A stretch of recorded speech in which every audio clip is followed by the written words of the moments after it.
Առաջընթաց արդյունավետ գիտությամբ, այսպես է կոչվում Ալի Խանյանի անվան ազգային գիտական լաբորատորիայի նախաձեռնությամբ և Բարձրագույն կրթության և գիտության կոմիտեի աջակցությամբ Դիլիջանում մեկնարկած ամենամյա գիտաժողովը, մեկ հարթակում միավորելով ավագ սերնդի գիտնականներին և երիտասարդ հետազոտողներին։ Արդեն 5-րդ անգամ անցկացվող գիտաժողովը միտված է գիտահետազոտական խմբերի միջև արդյունավետ գործակցության խթանմանը, միջգիտակարգային կապերի ամրապնդմանը և մեր երկրում արդիական գիտական միջավայրի զարգացմանը։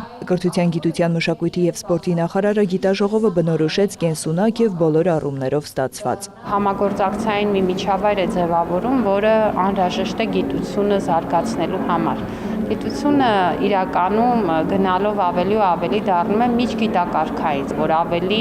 մեծ հեռանկար ու ավելի մեծ ներուժ է պարունակում եւ այստեղ նաեւ համագործակցությունը անհրաժեշտություն է ուղղակի։ Քանի որ գիտության զարգացման ռազմավարական ծրագրով մենք բավականին հավակնոտ թիրախներ ենք սահմանել, մեզ թվում է եւ իսկապես այդպես է, որ մենք մեծ առաջընթաց ունենք 2018-ի համեմատ, բայց մենք ել ավելի մեծ առաջընթաց պիտի ունենանք, որպեսզի մեր գիտությունը իսկապես միջազգայինորեն մրցունակ լինի։ Հնգօրյա գիտաժողովի ընթացքում կներկայացվեն Բարձրագույն կրթության և գիտության կոմիտեի դրամաշնորհային ծրագրերով իրականացված նաև առաջին անգամ նպատակային ծրագրեր դրամաշնորհի հետազոտությունների արդյունքները։ Գիտաժողովի մասնակիցներին ուղղված իր խոսքում նախարարը կարևորեց նաև գիտության հանրային հաշվետվողականությունը։ Պետությունը 2.8 անգամ ավելացրել է գիտության ոլորտի ֆինանսավորումը 2018-ի համեմատ, անգամներով ավելացել է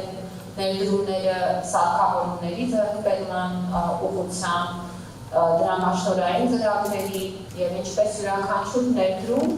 հանրությունը որպես ըստ էության այս գործընթացի ֆինանսավորողը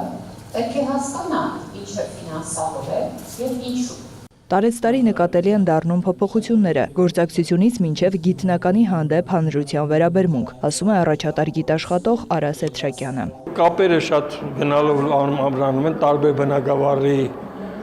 գիտնականների միջև, կապեր են հաստատվում, շատ հաճախակի քննարկում են ընդհանուր մտքեր, որպեսզի ընդհանուր աշխատանքներ անեն։ Երիտասարդներն են իրար հետ շփվում։ Գլխավոր նպատակը այս միջոցառումը, որ սկսում էինք սկզբից նայել, որ ստեղծել մի հատ ամուր գիտական մթնոլորտ, նաև հասարակության վերաբերմունք գիտնականի նկատմամբ։ Իրականում մոտ 20 տարի մեր մոտ հարգված էր ոչ թե գիտնական, այլ չասելով։ Իսկ